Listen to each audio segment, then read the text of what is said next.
Hello grapplers and welcome to a new video. Comments from Twitch and also some messages from the Siberia Lab Discord gave me the idea to talk a little bit about training. But not necessarily how to use training mode. I think I'm gonna go through certain things, but it's more like how to train in general. I'm gonna use my own experiences here, so this will not necessarily work for you, so you have to adapt it in such a way that it does. First thing I would recommend is to use Luke, either Luke or Ryu, but I kind of prefer Luke. He has a really good crouching medium kick, really good standing medium punch, excellent standing heavy punches, excellent jump-ins. So overall, I'd say Luke is probably one of the best characters you can play, you can train against. I've been hearing a lot of things about drills. People recommend certain type of drills. The game actually has some preset drills over here. You have some anti-air practice that basically makes Ryu dash, jump, backdash, sometimes jump, sometimes press a button and then jump. Those are useful, but in my opinion, drills that force you to recognize movement patterns or buttons are really hard to get. I would recommend playing the game, getting used to it. I think drills are better when you work on your execution. Before trying to make anti-airs happen, I think you have to get used to the DP motion or the anti-air motion of your character. I have Jamie over here because he's notoriously very strange with his DP, so you have to get it perfectly, late even sometimes. This is the DP motion, of course. So one thing you should do is to do a couple of them just to get used to that motion. The simple motion of DP, nothing more. Maybe 10, 20 attempts and count how many you're getting. Once you start doing this one, then you move on to dashing DP. Dash, recognize how many frames you have. You cannot do it immediately because you're still recovering from the dash, but you need to work on this. Then backdash DP, press a button DP, and see how much time you have to recover in order to do the DP. Drive rush DP, of course, jump DP. The idea of this is to use DP in any situation, to have the execution to just do it. And of course, remember that you can do DP by pressing down, forward, like this. You don't have to do the whole forward, down, forward for the DPs in Street Fighter since Street Fighter 4. But that's also something you have to get used to. And finally, one thing you do have to use the dummy for is to do something like this. Walk, punch, and try to cross up Jamie. The common way of doing the cross-up DP, the cross-cut DP, is to do the DP like normally, but you end up with back, like this. That's the point. Well, technically, it is not necessarily a cross-cut, but one thing you have to do with characters that walk fast is to walk under players, and that is also something you have to train. Like this. In the case of Zangief, the execution that you need to train is the 720. Try doing it like this. Crouchy light punch, microstep a little, and buffer your 720 before you microstep. So basically you do something like this. You can do this from any button really. Knee is the most common one. Like this. Work on your execution. Prepare your drills in order to get better at doing the inputs in situations where you might require them. And that is very important with any character. DPs are probably my biggest example because you have to do them so often and in a very reactive way. One thing that is also very important, and this is something I do with all the characters I pick up, is to check the maximum effective range. Basically where my max button connects with the opponent, because that is the button I will use probably to whiff punish from afar. So then I pick a new character. I've been playing Ed lately, and I test all my buttons, like which one is the button I'm gonna use for whiff punishing. And in the case of Ed, you have crouching heavy kick. Crouching heavy kick usually connects at places where my crouching medium punch would whiff. Crouching medium kick, sorry. And then I take note of the button I'm using. In this case it's 12 frames, active for 2 frames, and 17 frames. See how safe I am? Can I abuse this button? So you need to check not only buttons. I start with buttons, but then I check specials. Obviously in the case of Ed, this thing has so much range. And then from this, I move to being close to the opponent, and then I test a few things. With any character that is not Zangief, I'm gonna mention Zangief in a second here, is to check your strings. What kind of button strings into another button? This only applies to lights, but not all lights have string properties from certain buttons. So in the case of Ed, your punches, standing punches, crouching punches, light punches, string. Nothing more. So this strings into this one, this into this one. And obviously the string has a gap and is minus on block. Standing light kick for Ed does not string. You'll see that I don't have a string here, nor I have a string here. Nor the standing light kick strings into the crouching light kick. These are just pokes. Then, and this is gonna go into options. I put the dummy to do something. In this case, I'm gonna do crouching light punch. I'm gonna put the count into 3. One thing that is super common in this game is to do either 2 or 3 lights, and then just stop. Why? Because you want to see where the crouching light punch of the opponent will whiff. So then I start testing.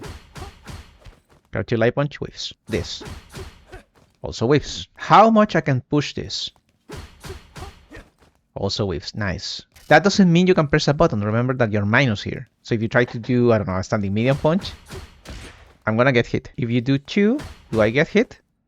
Let's put this to 2. I do. I do. So now that I have that information, I try to go for a larger button. A crouching medium punch in this case, 6 frames for the majority of shadows, very decent range, fast, plus on block, usually. And I do the same thing. Do I get hit? Yes. Do I get hit? Yes. So no combination is gonna allow me to survive a medium. But then things get a little bit tricky. And this kind of applies to a few characters. Not every character can do this. Certainly not Zangief. But in the case of Ed, for example, I tried seeing if I can get something after my 3rd on-block light. You can do light blitz. For example, I catch that crouching light punch, which is interesting, and I'm +5. Of course, if the opponent doesn't press anything, I'm gonna be minus. So now I know the risk. Zangief is a very special character in the sense of strings, because crouching light punch and crouching light kick string into themselves without gaps. If I put Luke to do 3 as a crouching light punch after 3 lights, it doesn't really work in the same way, because also Zangief pushes himself away significantly. So in the case of this guy, what you need to test is more about 2 lights. The most common one for Zangief is crouching light kick into standing light punch, which is again a string with a gap, but you have to use it because the pushback is pretty decent, especially if you're close. See? It's whiffing, the crouching light punch is whiffing. So that's fantastic. If you do 2, also whiffs. If you're standing, your hotbox is not as big as when you're crouching. So if I'm crouching in certain cases, I will get hit by certain buttons. Like if I remain crouching, you'll see that I get hit by the crouching light punch. If I'm standing, that doesn't happen. So it's very important for you to know that in these situations, it's better to stand. And in this case, since I'm also going for the standing light punch, you will stand naturally. So you will make a lot of crouching light punches whiff. Now, if I try with 2 crouching light kicks, I get hit. What do I do with this? So he's whiffing. And here you'll need to start testing things carefully. First of all, this is a crouching light punch from Luke. 4 frames, you'll see that he recovers in 10 frames. It's very fast, so not every single thing will connect with Luke if you try to get a whiff punish here. If you try to go for headbutt, you do. Other characters recover in 8 frames, 7 frames, so this is very Luke specific. In the case of Zangief, the most universal one is this. That will hit almost every single character. What happens if you hit someone with the maximum range of a poke and they press something? And instead of using crouching light punch, now we're gonna use a somewhat fast and effective button. In the case of the majority of shadow type characters, you use crouching medium kick. It's not common to be plus in this game unless you use a command normal or certain characters have a static medium punch that is plus or crouching medium punch that is plus. You're mostly gonna poke at max range on block just to create a situation. So we need to test this. And you put the count to 1. If I do it too close, my crouching heavy kick, what happens if my opponent goes for the aforementioned crouching medium kick? I get hit, but I'm kinda close, right? If I do it at the maximum range, he whiffs. So I get a punish counter. If I space myself correctly and the Luke player really wants to press a button, he will whiff with his crouching medium kick. You need to do other things like standing heavy punches and start testing little by little all the buttons that might be significant. He whiffs. He whiffs. All of this is with the intention, of course, of using the recovery frames of the opponent for a punish counter. After this, we go ham on frame traps. Jamie only has 1 button that is plus, standing medium punch. So obviously you have a +2, you need to go into a 4 framer to get a frame trap, which in the case of Jamie is this one. Everything else is 5. Make the opponent block, of course, and then you start checking what can I do after this. I'm +1. So what is my frame trap? Crouching light punch again. Driver's crouching medium kick. I'm -2. Make Luke go into crouching light punch after a count 1. And now you DRC. Do I have a frame trap from my DRC? Let's start with the standing medium kick. Okay, DRC standing medium kick into standing medium kick catches 4 frames. And obviously if you catch a 4 frame, you catch a 5 framer, a 6 framer. And then crouching medium punch. Now this is a true block string, so the opponent cannot press anything. This is also important to take note of, because that means if the opponent is smashing a DP, it will not hit you. Remember that in order for a frame trap to appear from a drive rush, it has to have a gap, of course. So that means the opponent can use their super, their reversal, their whatever, armor in some cases, amnesia, depending on the character. So you need to know which ones have gaps, which ones do not. What happens when I hit the opponent? And here you have to start testing which of your normals or command normals can allow you to combo. In the case of Jamie, standing medium punch is +6. That means this combos naturally. Cool. But you have to be super close. That's important. But now you know that you can combo here. What if I have drinks? Oh, nice, I can combo here. +5, so I can go into my combo. And so on, so on. You start testing which things can allow you to combo. In the case of this guy, what you need to do is recognize your maximum range for your regular lariat. So you start checking your combos. What combos? Obviously, lights into lights. Nice. I do combo here. Almost nothing else. Except for headbutt health stat. When can I hit that lariat without using meter? And you slowly start checking how to do it properly. But if I'm super close, I can get this one and this one. Something tricky over here that I didn't mention up until this point. You have to test blocking, crouching. Oh, well, getting hit crouching, also blocking. So what happens if I do the same thing? Still combos. Still combos. I'm super close. I pull a little bit back and start testing again. Doesn't combo. Doesn't combo. What about OD? It does hit once. And from this point, the next step is counter hits. Because remember that we were talking about frame traps? Well, if the opponent presses something into a frame trap, you might get a counter hit. Not a punish counter, because the punish counter is related to recovery frames. And that gives you 2 extra frames to do whatever you want. This is not that much. So ideally what you want to do is to find a button that is already super plus on hit. In the case of Ed, I think this one is pretty plus. Yes, +8.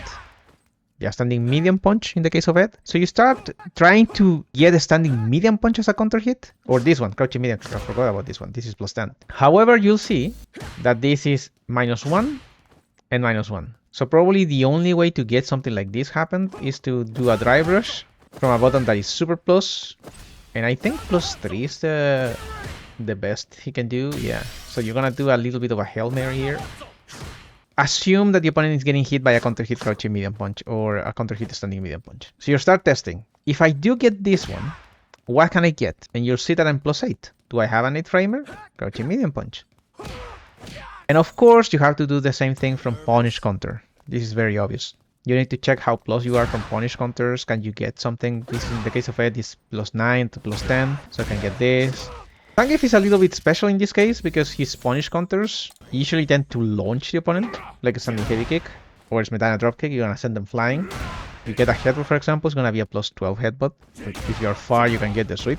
But usually you're gonna do the same thing over and over again, which is headbutt, hell step, lariat. Maybe the big exception, of course, is a far standing heavy kick. Here you have to be a little more creative. I do have videos for this, but instead of going immediately to the videos I have about this, I would recommend to test for yourself to get familiar with the things Zangief can do. For example, this. So yeah, there are things you can do with a super far standing heavy kick. This whole point is to get the knowledge of counter hits and punish counters and what can you do after you get either of the two. I haven't really talked about combos. Now we're gonna go into combos, but the only thing I will tell you here, because combos, they vary per character. Some combos, like, again, I don't want to go to Ed again, but he has a lot of combos that you have to understand where you are, the distance. Instead of doing all that immediately, go for the easy ones. Let's take Zangief, for example. This combo is super easy. Boom, driver, shocky. Do something like that, a very simple combo. Medium punch after headbutt to get the super level 2. Oh, I'm so used to Hellstep. Oops. There you go. Do that combo. Of course, the idea at some point will be to use Health Stab. So you need to start testing the Health Stab into super level 2. Just to see how much you can push it in terms of frames, how difficult it is. One thing you can do for this, so you don't do the super level 2 from Health Stab over and over and over again, do this. Just save state the place where you want to test. So you do this. Let's say over here. And then you go to this area, save status. You have 3 slots to save. Select one, save, and then start testing. Replay status. Now I got it. Cool. I don't have a shortcut for replaying the save status, but I use other ones. For example, I use this one that basically stops the game. Whenever I want to see something very specific, like, why is this thing whiffing? I press this button to just stop the game completely. You also have 8 slots, so you don't have to use the same one over and over again. You can have a lot of them pre-selected. You start training certain things, like what can I do against a crouching medium kick fireball? So you record Luke or Ryu to do it. All the reversal settings I was testing. You have the wake up ones, the reversals after damage, which basically means this is gonna be super fast because I'm not testing Oki here. What happens if someone wakes up with crouching light punch in the corner against Zangief and you did Health Stab lariat and you dash, you're gonna be +5, so you can stop that with almost anything. Crouching medium punch, Health Stab. That's how you test Okis. Basically, just create a knockdown. In most cases with Zangief, you have to dry rush with a very specific example of the corner where you can just dash. Almost everything else requires dry rush. And then you start testing your buttons. Do I catch this 4-framer or do I not? So you do have to get into these areas just to start getting... I'm not going to explain every single thing you can do in training mode. This is mostly to just understand a few things I do.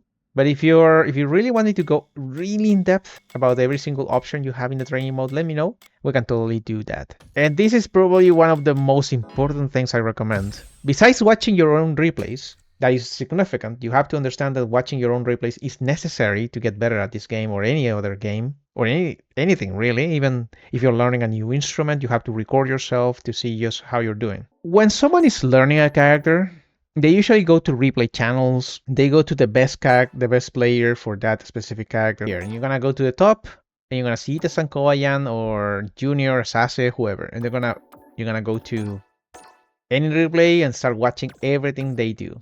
This is not a bad thing. However, there's something you need to understand. This might hurt your ego, I guess. You, me, we're not Kobayan. So things you're gonna see here are not gonna apply to you because, first of all, he's one of the best Zangiefs in the world. The level they play with all the time, either random players or top players, is just high. So you're gonna see things that will not apply to the level you're training at. What do I recommend here? Be real with yourself. Also go to the lower areas or areas that are close to you and check Zangief players that might be closer in a way to the way you play. And that's not to say these Zangief players are bad players. It's just they're closer to your rank. All of those things are very important. But that's more or less how I train. Take the things that help you. You don't have to do exactly everything I mentioned in this video. Adapt whatever you require to your own tastes. There are things I didn't mention here that are very important, like checking dry rushes, a button for maybe easy combos from a DP punish, because there are things that I already know. I've been playing this game for a while, I've been playing fighting games for a while, so there are things that I naturally just skip, but they might be important for new players. If you guys really want me to go into very in-depth about training mode and maybe make a whole video about how to train every single thing, let me know, we can do that in the future. As always, take care of yourselves, keep playing grapplers, hydrate, and I'm gonna be seeing you in the next one. Bye bye!